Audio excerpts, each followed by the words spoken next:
बहुत तकलीफ है और नहीं हो रहा काम, बहुत दिनों से लगे हो नहीं हो रहा, हरा मूंग ले जाओ। मूंग के दाने तो रहते हैं घर में, केवल 31 मूंग के दाने लेकर जाइए, 31 चावल के दाने लेकर जाइए और 31 ही बेलपत्र लेकर जाइए।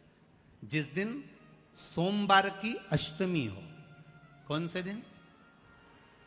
सोमवार की अष्टमी हो, उस दिन शंकर जी के मंदिर में जाओ, 3 चीज लेकर जाओ, मूंग के दाने, चावल, बेलपत्र।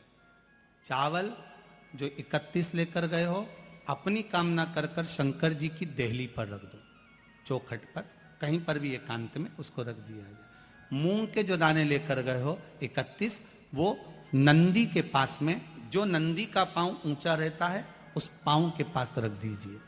और जो 31 बेलपत्र लेकर गए हो, वो 31 बेलपत्र अशोक सुंदरी वाली जो जगह है, आपको पहले बताया है कथा में, अशोक सुंदरी जी का स्थान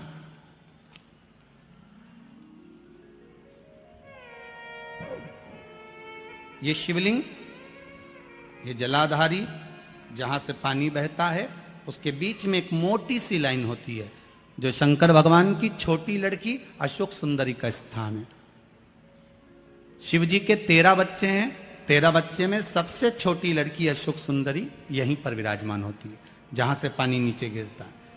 प्रत्येक शिवलिंग के सामने एक मोटी सी लाइन होगी, उस मोटी सी जो लाइन है अशोक सुंदरी, वहां पर जो 31 बेलपत्र लेकर गए हो, अपनी कामना कर कर पीला चंदन, लाल चंदन लगाकर उस पर समर्पित करते जाओ। उसकी डंडी जहां से पानी बहता है उस ओर होना चाहिए।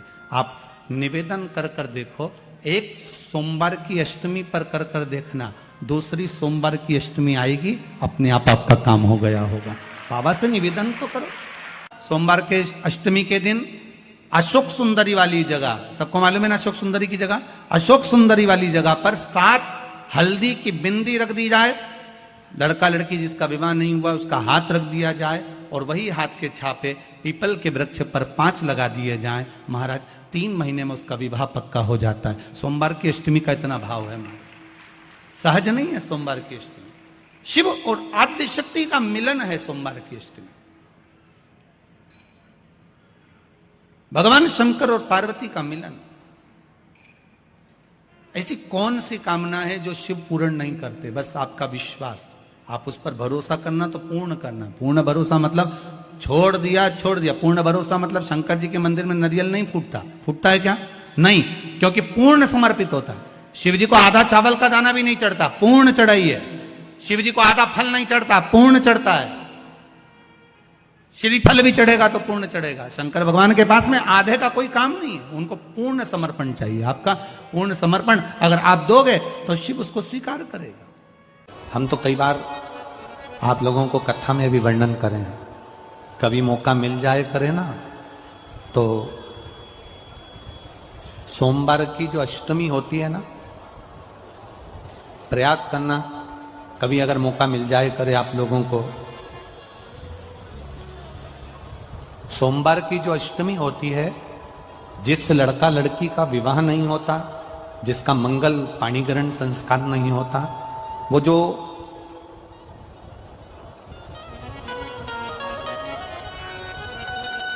ये अशोक सुंदरी वाली जो जगह होती है, ये शिवलिंग है, ये जलाधारी है।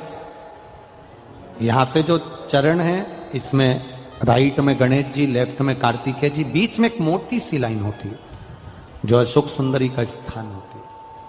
शिवलिंग के ऊपर जो जलाधारी बंदी होती है, वो जलाधारी में से जो बूंद बूंद पानी शिवजी पर गिरता है, वो शंकर भगवान की 5 बेटियां जया, विषहरा, शामली बारी, दौतली और देव, ये ऊपर से एक एक बूंद पानी शिवलिंग पर गिरा रही होती। कभी मौका लगे और आपको लगे कि विवाह नहीं हो रहा है बच्चों का, तो उस समय पर ये 3 पत्ती की जो बेलपत्र लेते हैं, बीच की पत्ती में कंकु रोली या लाल चंदन, और 2 पत्ती में पीला चंदन, अक्षत का 1 दाना ऊपर वाली पत्ती में जिस पर आपने लाल चंदन लगाया है या रौली लगाई है, और 3-3 अक्षत के दाने इन दोनों पत्ती में। अपना स्मरण कर कर भगवान देवाधिदेव महादेव के सम्मुख में जो अशोक सुंदरी का स्थान है, सोमवार की अष्टमी के दिन इस बेलपत्र को डंडी का जो भाग है वो जहां से पानी बहकर जाता है उस ओर करते हुए इस बेलपत्र को अशोक सुंदरी वाली जगह पर समर्पित कर देना चाहिए और अपने हाथ का स्पर्श कर कर बाबा देवाधिदेव महादेव से प्रार्थना कर कर सोमवार की अष्टमी के दिन जो आ जाता है, बाबा देवाधिदेव महादेव उसका मंगल विवाह शीघ्र ही करा देता है। यह अशोक सुंदरी का स्थान, यह अशोक सुंदरी की जगह जो है ना, स्थान जो है, ये कोई साधारण नहीं। और हम फिर कहेंगे, अगर सौभाग्यवती नारियों को हम तो स्मरण में उनके लाना चाहेंगे कि प्रयास करा करो, प्रयास करा करो कि सुहाग की सामग्री आप चुंदड़ी देते हो, चूड़ी देते हो, काजल देते हो, लाली देते हो, आप बहुत सारा सामान सुहाग का देते हो, हम मना नहीं करेंगे, पर प्रयास करा करो कि सुहाग की सामग्री कभी भी प्लास्टिक की डलिया में नहीं, बांस की टोकनी में रखकर देना चाहिए। और धतूरे का फूल,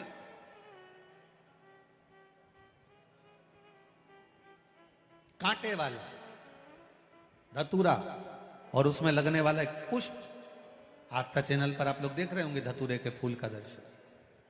धतूरा और धतूरे का पुष्प, छोटा सा पौधा है, ज्यादा बड़ा नहीं है, कांटा लग रहा है, धतूरा लग रहा है, और उसमें भी साधारण धतूरा नहीं, जिस धतूरे के नीचे की डंडी लाल कलर की होती है, अगर वो सोमवार की अष्टमी को देवाधिदेव महादेव को समर्पित करी जाती है तो उसके घर में कभी संपदा की कमी नहीं होती है।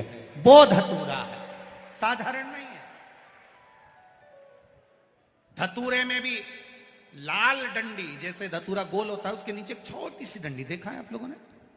अरे देखी कि नहीं देखी बोलो? धतूरा देखा है ना? धतूरे के अंदर एक नीचे छोटी सी डंडी होती है, जब तोड़ोगे तो वो डंडी का कलर अगर लाल है, वो डंडी का कलर अगर लाल है, और कभी हम तो कहेंगे जैसे बड़ी बीमारी जिसको हो जाती है, लीवर, किडनी, कैंसर आदि आदि बड़ी बीमारियों से जो जूझ रहा होता है, प्रयास करो, प्रयास महामृत्युंजय का जाप कर कर, महामृत्युंजय का स्मरण कर कर, एक लाल डंडी का धतूरा प्रयास करना, एक धतूरा मिल जाए या 5 धतूरे मिल जाए किसी भी एकांतेश्वर महादेव पर, जो शिव मंदिर एकांत में हो, जहां कोई जाता आता नहीं हो। वैसे तो अब बहुत मुश्किल है कि ऐसा मंदिर मिल जाए जहां कोई जाता आता नहीं हो, पहले की बात दूसरी है, अब बात दूसरी है।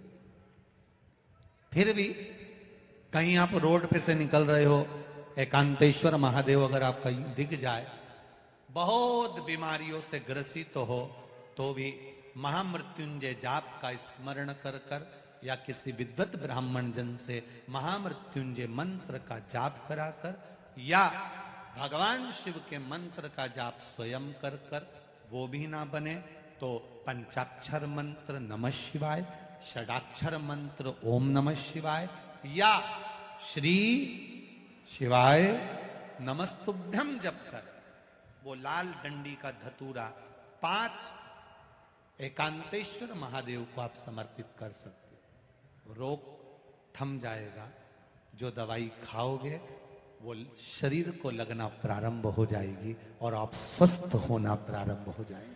अगर बड़ा रोग है, केवल सोमवार की अष्टमी पड़ने पर ही करना है। कौन से दिन करेंगे? जम के बोलिए जरा। सोमवार की अष्टमी पड़ने पर यह प्रयोग करें। और कहीं लग जाए आपकी जिंदगी में कि अब मेरा जीवन बहुत नरक सा निकल रहा है, बहुत कष्टमय निकल रहा है, ये बेलपत्री लेना, इस बेलपत्री के बीच वाले पत्ते पर पीला चंदन लगा लेना। कितना लगाना है? बीच वाला जो पत्ता है उस पर पीला चंदन। जब आपको लगे कि मेरा जीवन बहुत कष्टमय है, अब ये रोग, अब ये कष्ट दूर ही नहीं हो रहा, अब ये आए दिन तकलीफ पर तकलीफ बढ़ती जा रही है, आए दिन रोग बीमारी पैसा घर में बच नहीं रहा, बहुत कष्टमय जीवन है, इसमें लगाओ पीला चंदन बेलपत्री की बीज पत्ती पर। और बीज पत्ती पर जब चंदन लग जाए, लगने के बाद में ये दोनों पत्ती पर लाल चंदन लगा लीजिए।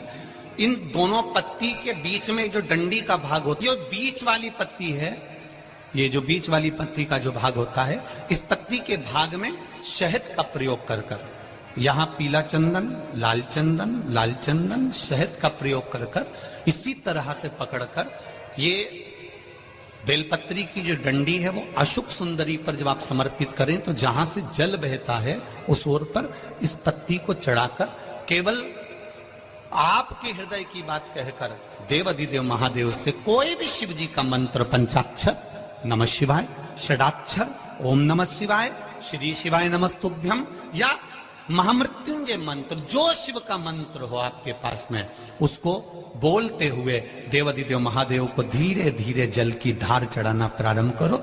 जल की धार जब पूर्ण होने लगे, उसमें थोड़ा जल बचे, तब अशुक सुंदरी पर जो तुमने बेलपत्र चढ़ाई है वहां उस जलधार को चढ़ा।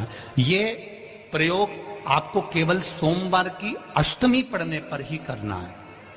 कौन से दिन करेंगे? जम के बोलिए जरा। सोमवार की अष्टमी पढ़ने पर यह प्रयोग करें और जल चढ़ाकर बाबा से विनती कर कर उसी बेलपत्र को वापस उठाकर कहीं जलाशय में या किसी पेड़ के नीचे विसर्जन कर दें और एक लोटा जल वहां भी चढ़ा दें। बस निवेदन कर कर आ जाइए, मेरा बाबा 3 माह के अंदर हाथ जरूर पकड़ेगा और आपको दलदल से बाहर निकाल देगा। नारी की जिंदगी जब इस तरह से जी रही होती है, शिव पुराण कहती है केवल एक चावल का दाना, एक अक्षत, एक बेलपत्र और एक पुष्प की, लाल पुष्प की पंखड़ी, जो सोमवार की अष्टमी के दिन मां मालिनी के नाम से, मां गौरा के नाम से, आदिशक्ति के नाम से 3 नामों का स्मरण कर कर, मालिनी, मां गौरा, आदिशक्ति का स्मरण कर